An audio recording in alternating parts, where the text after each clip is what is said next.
What's up mga idol? Nandito na naman tayo. Mag-prepare tayo ng mga gagawin natin. Ito, 4-panel sliding door mga idol. So, ito yung pinaka-hamba natin. So, dito tayo gagawin to. Medyo mataas-taas ito, malaki-laki. So, ito yung pinaka-jam natin.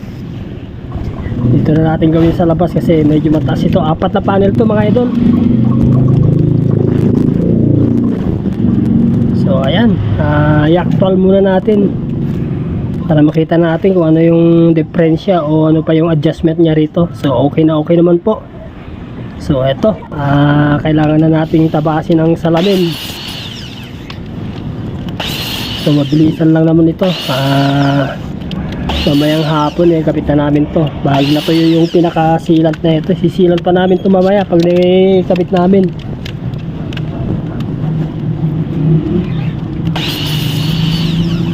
Apat na piraso lang naman ito mga idol.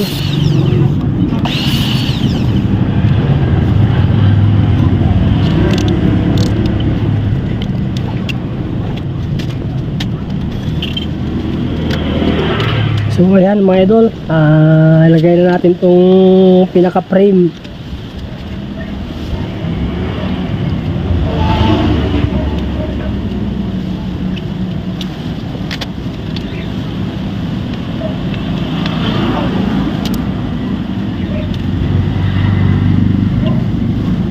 Bali dalawang unit po to mga idol.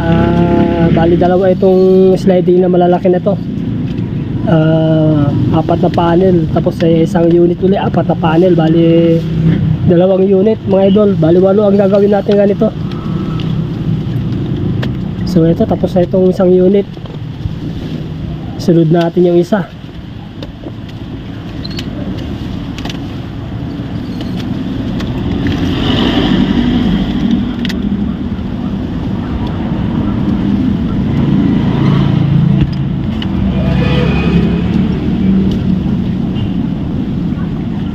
Bali dito naglalagay tayo ng mga channel glazing din sa gitna, sa gilid, yung pinaka divider niya ng salamin dito sa mga lock style at saka bottom.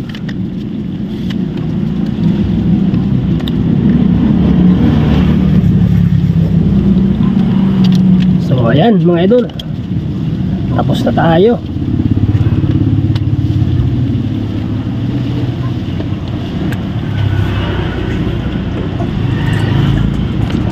So ito na, salpak na natin.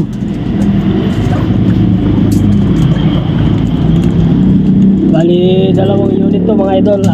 Ito muna to, isa muna namin kinakabit.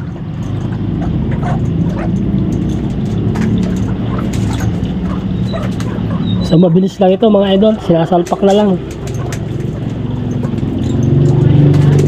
Itong pinakahamba niya kasi nagkabit ko na kahapon.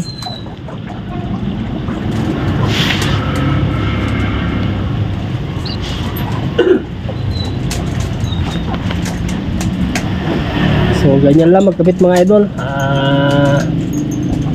4 na panel po yan. So ayan, konting na lang, dalawa na lang.